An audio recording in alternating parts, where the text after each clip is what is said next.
사랑하는 성도 여러분, 평안하셨는지요? 오늘로 6번째 같은 말로 문안 인사를 드립니다. 2주나 3주쯤 되면, 길어야 한 달쯤 되면 우리가 예전처럼 예배할 수 있겠지, 그런 기대를 했습니다만 벌써 6주가 지났고 아직 진정 기미가 없는 건 아니나 그 끝이 보이질 않고 전 세계적으로 팬데믹 현상이 일어나고 있으니 마지막까지 개인 위생 유념해 주시기 바랍니다. 그럼에도 자연은 제자리를 찾아서 우리 교회 정원에 있는 살구꽃 화사하게 꽃을 피웠습니다. 옥상도 그 생명의 기운이 꿈틀거리고 있고 목련도 활짝 피웠습니다. 세월도 변함없이 흘러 오늘 이처럼 하나님이 구별하신 복된 날 주일이 다가왔습니다. 실시간으로 예배하는 사랑하는 성도님, 우리 이 기간 동안에는 오시지 않아도 그게 지혜입니다. 오신 건 믿음이라고 그랬습니다. 이 두 가지에 대해서 다 잘하고 있는 것이기 때문에 누구도 이것을 평가하지 않기를 바랍니다. 세상은 뭐라고 한다 하더라도 말이지요. 중요한 건 우리가 오늘 거룩한 날에 어디에 있든지, 그것이 예루살렘이든지 에발산이든지 그리심산이든지 어느 곳에 있든 영과 진리로 같은 시간에 같은 말씀을 들으면서 영혼이 하나 된다는 것, 진정과 신령으로 하나님께 예배한다는 것, 이것이 중요하다는 걸 잊지 마시기 바랍니다. 주일 예배 드릴 때에는 실시간 예배하시는 우리 성도님들도 복장을 갖추시고 자리를 따로 마련하셔서 하나님께 예배한다, 그 마음으로 임해 주시기 바랍니다. 특별히 오늘은 세계 기독교 보수교단 연합체인 WEA에서 오늘을 3월 29일을 세계 기도와 금식의 날로 선포했습니다. 보수 기독교 그 연합에 소속된 교회들은 오늘을 금식의 날로 잡으시고 기도해 주십시오. 우리 교단 총회에서도 지난주에 말씀드린 바 있습니다만 오늘을 금식기도 하는 날로 잡아 한 끼 이상 꼭 코로나 퇴치와 나라를 위해 기도해 주시기를 선포했습니다. 오늘은 금식 기도의 날입니다. 교회의 존재 이유가 나라가 어려울 때, 고통을 받고 있을 때 그것을 위해서 기도하는 게 교회의 사명이고 존재 이유입니다. 그리고 내 아버지의 집은 기도의 집이라고 그랬지요. 지난주에는 구청 공무원, 동주민센터 공무원, 경찰 오셔서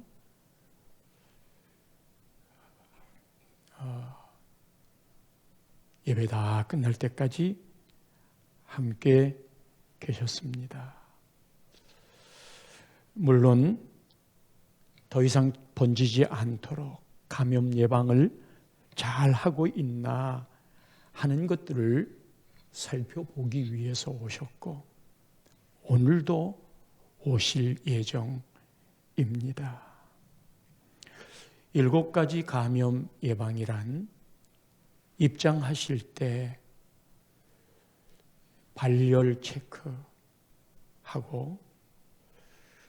두 번째 마스크 쓰고, 세 번째 소독제 바르고, 네 번째 떨어져 앉는 거리 두기. 좀 불편하시더라도 우리 안내하시는 분들이 이쪽으로 좀 앉아주세요 하면 괜찮은데 왜 그러지 하지 마시고, 이건 협조해야 되는 일입니다. 5번째는 교회 예배 장소를 소독했는가? 어제 다 소독했고요. 6번째 식사하는 일 금지하고, 7번째 참석자가 누구인지 확인하는 일. 이건 우리가 매주일 출석부를 개척 때부터 작성하고 있기 때문에 다 하고 있는 일입니다. 휴일까지 반납하고 이렇게 수고하시는 공무원, 경찰 분들에게 그런 수고를 하지 아니하시도록 우리가 개인 위생을 잘 지켜야 됩니다. 우리가 잘 지키면 휴일 그분들도 쉬셔야 될 텐데, 그런 염려나 수고를 끼치지 아니하도록 성숙한 시민 의식으로 개인 위생, 교회 위생 잘 처리해 주시기 바랍니다. 요즘 새벽에 에스라서 강해가 진행되고 있는데 개인적으로는 정말 은혜가 됩니다. 그곳에 나오는 다리오 왕은 페르시아의 이방 나라 왕입니다. 당시 페르시아는 가장 강력한 강대국이었습니다. 바벨론 포로 생활 70년을 생활하다가 페르시아가 정복하면서 바벨론 포로들을 고향 예루살렘으로 보내는데, 예루살렘으로 보내는 귀환의 이유가 예루살렘 무너진 성전을 짓겠다고 하니까 가서 짓도록 허락을 합니다. 살았던 삶의 모든 기득권들을 다 버리고 예루살렘 성전을 짓기 위해 포로로 살던 사람들이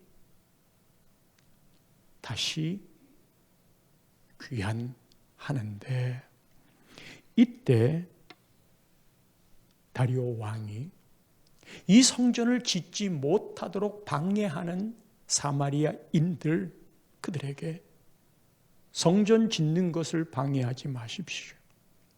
조서를 내렸어요. 방해하기만 해봐라, 그런 거죠. 그리고 자기 나라에서도 성전을 짓는 많은 물품들을 성전 건축하도록 대주었습니다. 그리고 그 성전에서 예배하라고.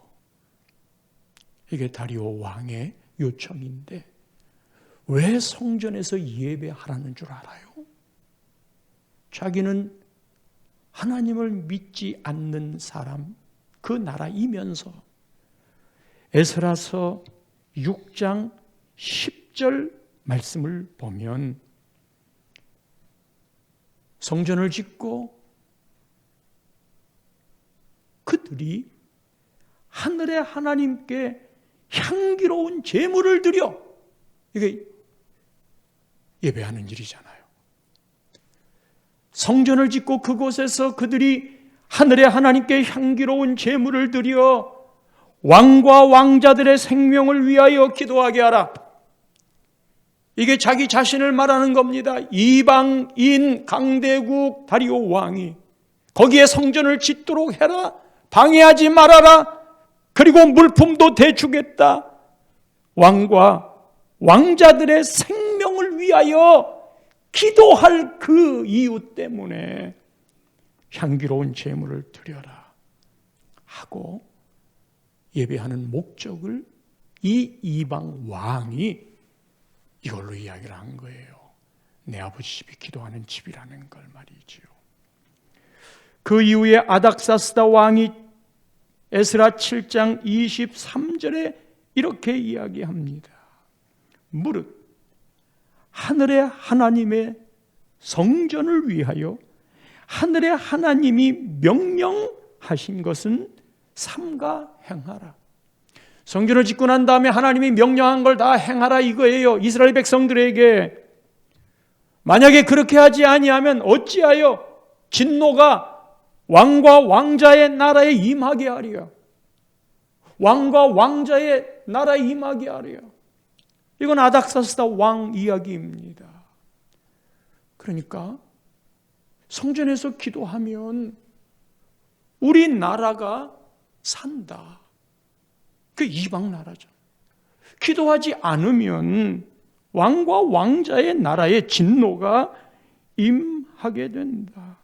최강국인 페르시아 이방 왕의 요청입니다. 성도 여러분, 예수 믿는 우리들은 이 음성을, 이 외침을 들어야 합니다. 정부가 이렇게 어려울 때 교회 지도자를 모으시든지 아니면 방송 멘트로 교회요, 이 나라와 민족을 위해 기도해 주십시오. 코로나 퇴치를 위해 기도해 주십시오라고 정부의 책임 있는 그 누군가가 매스컴을 통해서라도, 교회는 교회 본질에 사명이 있습니다. 교회의 힘은 기도에 있습니다. 그러니 여러분, 이 나라를 위해 교회가 기도해 주십시오. 우리 마음이 얼마나 고맙고 그리고 환하게, 그리고 그런 세상의 요구에 그동안 응하지 못했던 우리를 회개하고 얼마나 자발적으로 기도를 열심히 할까. 그러나 교회를 보는 시각이 그렇지 않잖아요. 그렇다면 우리가 교회를 보는 시각을 바꾸어야 돼요. 경찰 공무원 오셔서 오늘 2부 예배 때도 함께 보실 텐데, 그분들이 와서 보시는 것은 7가지 방역 규칙을 잘 지키느냐가 아니고, 여러분, 공무원들이 휴일을 반납하고 이렇게 교회 예배에 함께 살펴보는 것, 여러분들이 기도하고 있는지, 정말 민족을 위해서, 코로나 퇴치를 위해서 진실되게 기도하고 있는지 우리는 그것을 점검하랍니다. 그렇게 받아들여야 돼요. 그렇게 보아야 돼요. 몇백 교회가 행정 조치를 받았다고 그래요. 대부분 다 교회입니다. 그 행정 조치의 내용은 모르겠습니다만 경고성이겠죠. 그렇게 하면 안 되니까 다음에 더 잘해 주십시오. 그런 내용이겠지요. 오늘 오시면 고마운 마음으로 대해 주시고, 그리고 그분들이 와서 정말 성숙하게 잘 지킨다.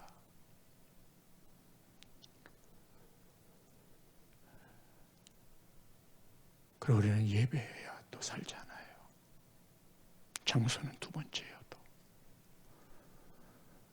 그리고 우리가 오늘은 금식 기도를 선포한 날로 나라와 민족을 위해 기도합니다. 그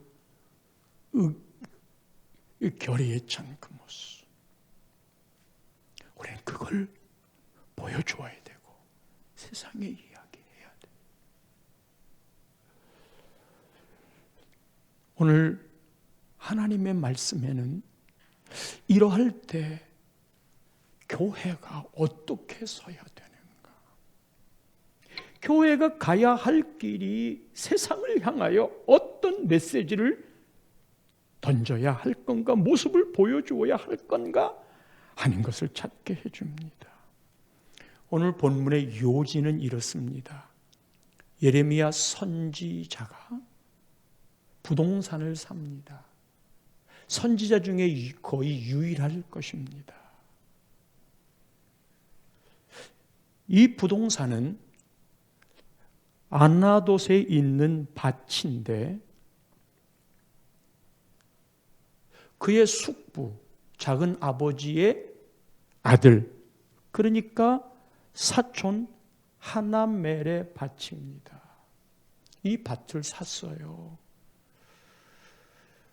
왜 샀느냐? 부동산 올라갈 거니까 그때 선교비를 쓰기 위해 산 게 아니에요. 왜 부동산을 샀느냐? 선지자란 하나님의 말씀을 듣고 하나님의 말씀을 전하는 거예요. 그러니까 전하기 전에 먼저 들어야 하잖아요. 하나님이 오늘 본문 시작하면서 6절, 7절에 예레미야 선지자에게 하나님이 직접 말씀하십니다. 예레미야가 이르되 여러분, 하나님의 말씀이 나에게 임했습니다. 뭐라고 하셨느냐 하면 7절에 보라, 내 숙부 작은 아버지 살룸의 아들 하나멜, 사촌이죠. 그가 너에게 와서 말할 거다. 너는 아나돗에 있는 내 밭 사라. 기업을 물을 권리가 내게 있느니라. 그렇게 하나님이 예레미야에게 얘기했어요. 아니나 다를까 얘기한 대로 8절 말씀에 보면 여호와의 말씀과 같이 숙부의 아들 하나멜이 시위대 뜰 안 나에게 와서, 이 시위대 뜰이라고 하는 건 지금 예레미야가 감옥처럼 갇혀 있어요. 너는 베냐민 땅 아나돗에 있는 나의 밭을 사라. 기업의 상속권이 너에게 있고 물을 권리가 너에게 있으니 너를 위하여 사라. 예레미야가 내가 이것이 여호와의 말씀인 줄 알았으므로 하나님이 그렇게 얘기한 대로 지금 진행이 되고 있기 때문에 그 땅을 사기로 하는 겁니다. 적절한 값을 주었습니다. 그리고 증서를 썼습니다.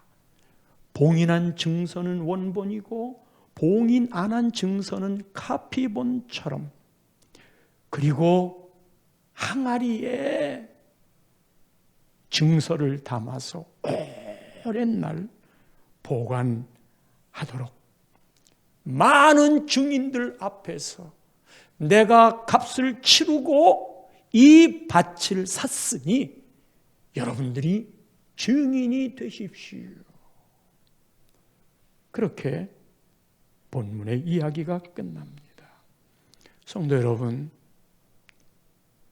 이 아나돗에 밭을 산 것이 왜 주제가 되었을까요? 말씀드리지만 지금의 이 시기는 북쪽은 이스라엘이고 남쪽은 유다였어요. 북쪽에 10지파가 가고 남쪽에 2지파가 왔었어요. 유다 지파와 베냐민 지파. 그래서 남쪽 유다는 베냐민 지파의 땅이 있어요. 그것이 지금 말한 이 아나돗의 밭이에요. 이 남쪽 유다와 북쪽 이스라엘은 하나님의 뜻을 거역했습니다.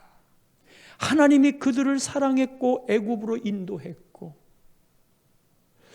그리고 날개에 얹어 그들을 이동하며 매일의 양식까지도 하나님이 보살펴 주고 수많은 기적들을 보았음에도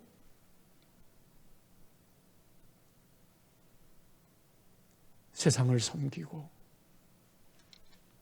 우상을 따라가고 하지 말라는 죄의 짓거리들을 하고, 북쪽 이스라엘에는 단 한 왕도 하나님의 뜻을 따르는 선한 왕이 없어서 북쪽 이스라엘은 아수르에게 멸망합니다. 그게 하나님의 공의의 심판이었지요. 남쪽 유다는 그 이후에 바벨론이라고 하는 강대국에 의하여 점령당하게 되는데, 이유는 똑같습니다. 북쪽 이스라엘이 심판받았던 것처럼 그 이유 때문에 남쪽엔 좋은 왕들이 몇몇 있었지만, 바로 남쪽 유다가 망하기 바로 직전, 이제 곧 나라는 풍전등화입니다. 나라가 곧 망하게 됩니다. 마지막 왕 시드기야, 그리고 느부갓네살 왕, 그렇게 함께 다스릴 때에 나라가 곧 망할 그 시점쯤에 예레미야 선지자가 시드기야 왕에게 이야기합니다. 왕이시여, 하나님이 바벨론 왕의 손에 이 나라를 넘겼습니다. 왕이 싸워도 승리하지 못합니다. 그리고 왕도 끌려가게 될 것입니다. 오늘 6절부터 읽었는데 그 위에 1절부터 5절까지가 이 내용인 거예요. 그랬더니 이 왕이 나라가 망한다는 이야기를 하는 이 예레미야가 괘씸해가지고 왜 이와 같이 예언하느냐? 그리고는 감옥에 가둬버리는 거예요. 선지자란 하나님의 뜻을 이야기하는 자이지요. 문제는 하나님의 뜻을 어떻게 알고 들었느냐 하는 것인데, 그렇게 살면 망합니다. 그렇게 살면 하나님의 공의가 작동됩니다. 하나님은 사랑도 있지만 공의로운 분이셔서 죄에 대하여 악에 대하여 반드시 심판합니다. 여러분, 그 심판의 마지막이 천국과 지옥입니다. 하나님은 그렇게 행하시는 것이 하나님의 하나님 되심이기 때문입니다. 하나님이 말했습니다. 이렇게 살다가는 바벨론 나라의 속국이 됩니다. 속국이 된다는 건 저항해도 소용이 없다는 말입니다. 싸워도 진다는 말이지요.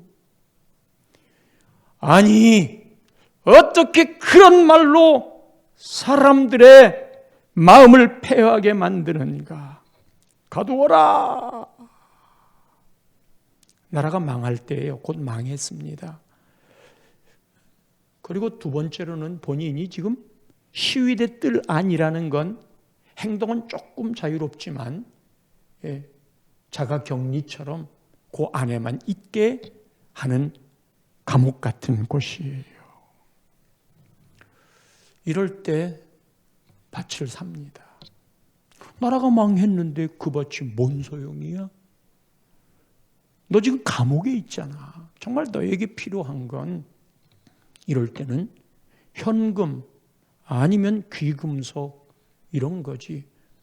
남의 나라 땅 될 건데 토지 개혁 다 바뀌어버리고 다 압수될 건데 지금 네가 필요한 건 그 땅을 살 은이 더 필요한 거지. 어떻게 바보처럼 밭을 사느냐. 현금 확보해라.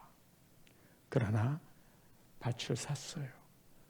그 이유를 오늘 본문 15절에 이렇게 이야기합니다. 만군의 여호와 이스라엘의 하나님께서 이와 같이 말씀하시니라. 사람이 이 땅에서 아나돗의 그 밭에서 집과 밭과 포도원을 다시 사게 되리라 하셨다 하니라. 이게 무슨 말이에요?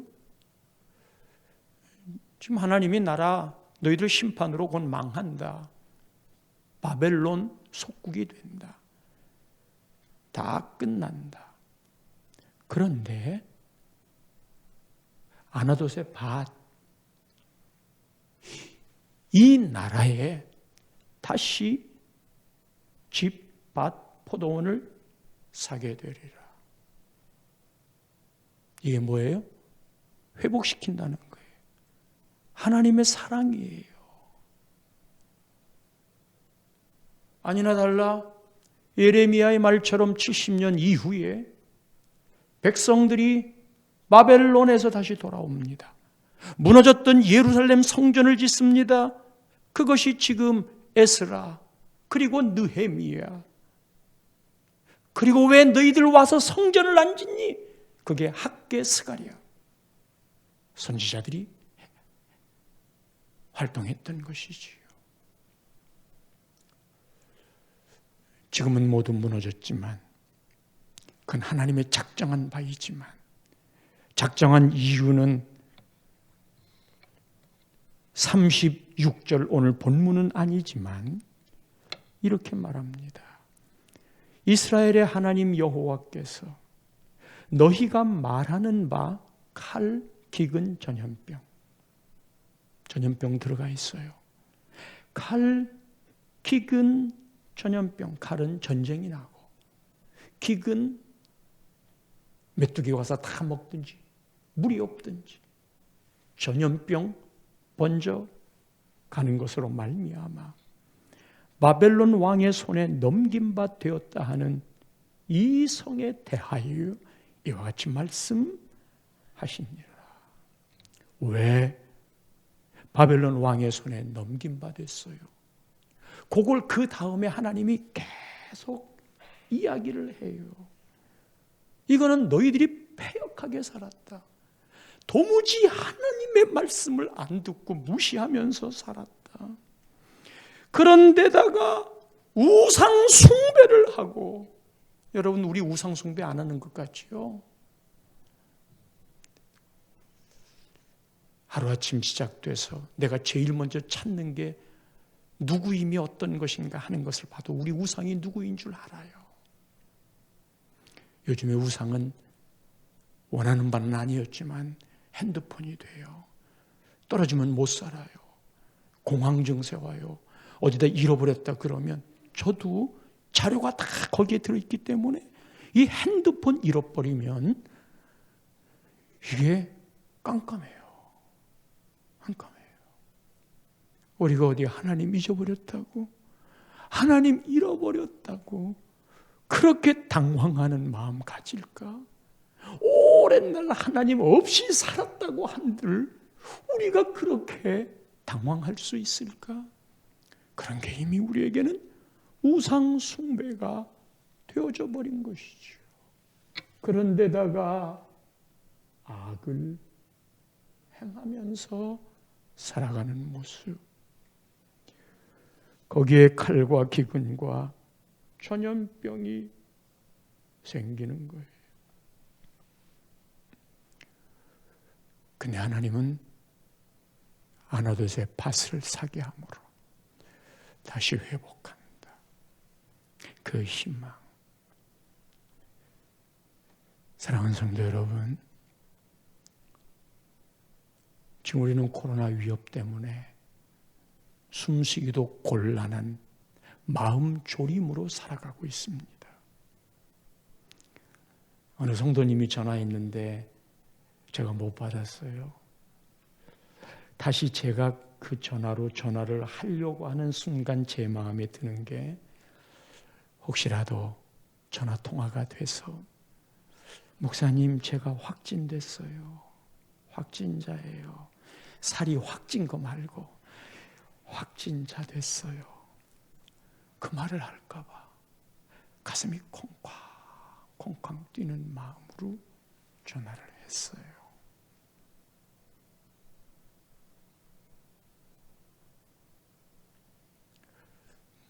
그런 마음으로 우리가 이 시절을 보내고 있지 않습니까?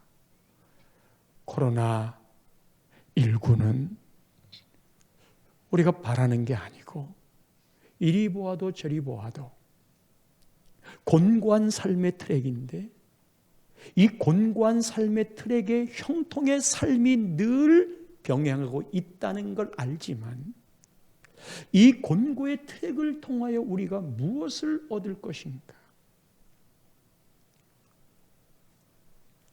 곤고할 때 어떻게 하라고 그랬어요? 전도서에서는 되돌아보아라. 지금 이 시기는 나를 되돌아보는 겁니다. 교회를 되돌아보는 겁니다. 더 크게는 한국교회를 되돌아보는 겁니다. 교회가 교회로서의 자리매김이 되었는가 하는 것을 되돌아보는 겁니다. 그리고 공의의 하나님이 나를 향할지도 모를 악한 것, 죄의 것, 잘못된 삶이 나에게 있는지, 허공을 따라 돌아다녔던 영혼이 제자리를 찾아가고 있는지, 내가 지금까지 했던 신앙생활에 정말 진실함이 나에게 있었는지, 내가 믿고 있는 하나님이 나에게 어떤 존재인지 그런 걸 되돌아보아라. 야고보서에서는 고난 당하는 자, 고난 당할 때가 있느냐 기도하라 그랬어요. 그러니까 이 곤고의 트랙에는 되돌아보는 것과 기도하는 거예요. 되돌아보는 사람은 마스크 쓴 사람처럼 말하지 않는 거예요. 되돌아볼 때에는 다른 데 가지도 못하고 집에 있을 때 나를 되돌아봐. 이 되돌아보는 신앙적인 자세가 뭐냐? 그것이 곧 야고보서는 기도라고 이야기를 했어요. 지금 우리가 가고 있는 이 길에 어떤 부분도 원망, 불평, 낙심, 절망, 염려, 걱정, 쓸데없는 말하지 마시고 정말 해야 할 일은 모두가 다 망했다. 그럴 때 우리는 밭을 사는 겁니다. 우리는 아나돗의 밭을 사는 겁니다. 그리고 세상을 향하여 우리가 가고 있는 길에 이 희망을 보여주는 것입니다. 여러분의 믿음에, 여러분의 마음에, 여러분의 삶의 현장에 아나돗의 밭을 사는 지혜와 믿음이 있기를 축복합니다.